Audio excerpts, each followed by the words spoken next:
Peace, lovers and friends. So I wanted to share a little bit about using your sexual energy to manifest, and I wanted to share a little story. So around this time last year, I was preparing to move, and things got really shaken up by the COVID catastrophe. And I limited myself to staying in a room of one of my friends' house. And it wasn't the most comfortable thing because it was me and my son sharing that one room. Nevertheless, I was very grateful, and I appreciate my friend for letting me rent that bedroom. Shout out to you, JC. I love you. Anyway, I obviously wanted to get out of that situation as soon as possible because it was not what I wanted for myself. And to be honest, I didn't have a whole bunch at that time. I had recently gotten a part-time job at Tokyo Valentino, which is a major sex store here in Atlanta. I was working at the one in Buckhead, the really, really busy one. And if you happen to see me there, I went by Ari, not Jasmine Ariel. I had a completely different persona when I worked there, but that's another story. Let's see. That's another story for another day. Anyway, what was I saying? Oh yeah, so I worked at Tokyo Valentino. Didn't have a whole bunch, but I was doing everything I could to stay in a positive space and feel good because I had just started listening to Abraham Hicks for the second time around. My friend Stevie had introduced me to her around sometime in 2015, and everything just went over my head. But this time I was brought back around to Abraham Hicks, and her content just resonated with me instantly. And the thing that stuck out to me most was that you're in the space to receive the things that you want or manifest, so to speak, when you feel good. You're in a space to get the things that you've been asking for or working for whenever you are in a place of non-resistance, because naturally you're here for, to have pleasure. You're here to have fun. You're here to create and get all the things you want. And the only thing that's in between you and everything you want is the resisting that you are doing. So, you stop resisting by doing things that feel good, by following your good feelings or following your bliss. And I decided to play and take that in the absolute most literal sense by saying, orgasm feels good. I'm going to orgasm, and not only allow that to be my time to feel good, but also use that orgasmic energy toward my visualizations, toward my affirmations, toward the positive thought that is propelling my manifestation forward. So because I worked at Tokyo Valentino, the sex store, I had a 50% off discount, and I bought my very first wand from there, and I used that wand to commit to what I call my masturbation meditation practice for not very long. I can't remember exactly, but not very long before I started noticing a shift in what was happening around me, because I was just focusing on the things that felt good to me. So I wasn't in a really happy place. I was kind of in a low place, even mentally. So to wake up and look forward to that orgasm was actually a really good thing for me to look forward to, because I thought I didn't have much to look forward to at that time, but that was one thing. So I would wake up in the morning, play either an Abraham Hicks track, oh my God.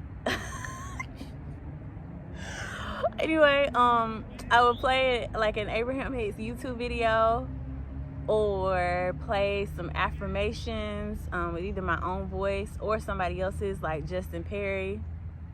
from the You Are Creators YouTube channel, or even look at my vision board, which mine is really digital. I have an album in my iPhone photos that are pictures of just things that I want, or things that make me feel good, things that I like to see.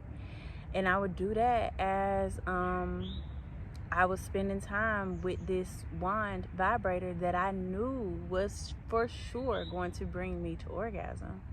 And as I peaked, I would visualize myself in the circumstance that I want.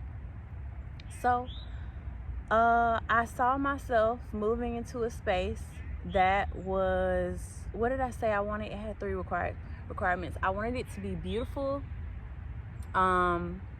spacious, and inspiring. And I don't remember how long I did this. Like I said, it might have been a couple of weeks, but I do know that the last time I did it, before a solution was presented to me, I masturbated, and in the middle of the day, this was one of the weeks where my son was with his father, and I opened up an app where I was looking at homes and came across a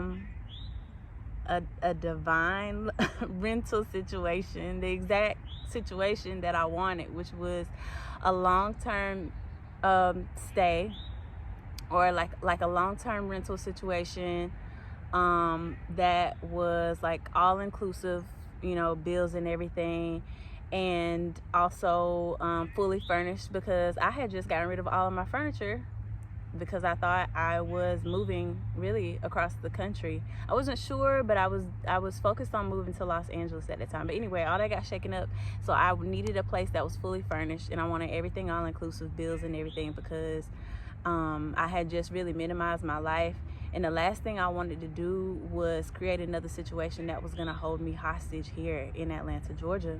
I know I masturbated.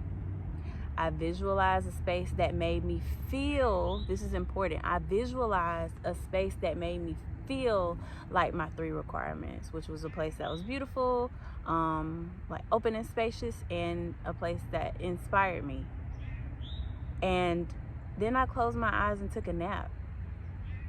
And lo and behold, when I woke up and opened my Airbnb app, I found this beautiful home behind me on Airbnb, for available for a long-term stay, of course fully furnished, everything included, and for the price that I had asked for the price that I had mentioned, everything included. I immediately moved into action, and I think I was living there which is here, in the next 2 weeks. So that's one of my favorite stories to tell, and it sounds it sounds unbelievable, but that is a real story. And this next thing that I'm manifesting right now, it's already coming to fruition. It sounds pretty unbelievable too, but guess what? That's how it is. That's how it always is when you allow the universe to work out the details. That's how it always is when you release resistance and just surrender to divine planning. Just give up on trying to work out all the details and pushing and stressing and being hard on yourself, and just trust that the universe will take care of it. But then there's another part of this that's also really important. When I was depressed, just before I manifested living in this house, and also just before the phase that I'm in right now, when I was really depressed, I was also in a space where I just wasn't feeling inspired to move or do anything. And depression is a lot different from surrender to depression is a lot different from surrendering to divine alignment, right? No, depression is a lot different from surrendering to divine alignment. I will say that.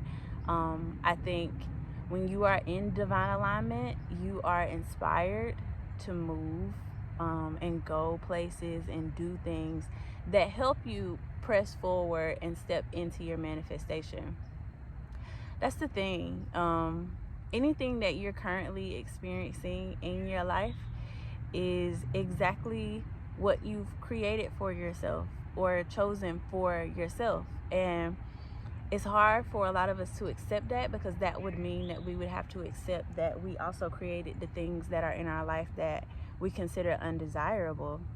And that's a hard pill to swallow, but it's also very true. So when you want to create something that you do want, if you are in alignment, you usually don't have to force it. The path is going to be unfolded for you. You just have to move when you're inspired. So when you get the feeling to get up and create, or when you get the feeling to write something down, or you get a feeling to call this person that's going to invite you this place at this time, and you meet this person who's gonna offer you this thing, all of that is part of the divine plan, and it wouldn't happen unless you act when you're inspired. And what I'm finding right now is that inspired movement, or walking into the thing that you have asked for, is as simple as just walking into it. So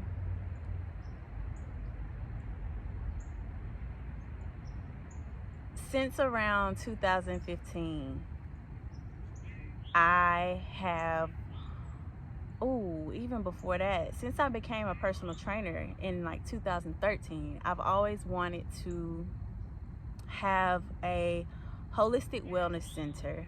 And that is still the truth today, even as a yoga and meditation educator. The language around it has kind of changed. Now I would say I would like a retreat center, or I like to host retreats in beautiful, luxurious locations. And up until now, I've kind of held myself away from that with beliefs that I couldn't, for whatever reason. And now today, hosting retreats in different countries and wherever I am, just wherever I am and wherever I want to go, I realized it was as simple as just stepping into the thing that I wanted. So if I have imagined a life for myself that is me being a holistic wellness guide of some sort, which today I am a yoga and meditation educator, and I serve as a spiritual wellness guide to a lot of people. And the life that I've imagined for myself is existing as that person in beautiful locations in this room that's over here, right here in this room. And there's a doorway between where I am today and to that room that I have created. All I have to do is stand up and walk through the threshold into this room right here that I've created. And all that looked like for me was starting with whatever I have right now. And so I did that. I started with where I was, and I've been able to plan and book retreats for beautiful people like you in different parts of the world, and I'm gonna keep doing that until I decide where I want to build my own retreat center.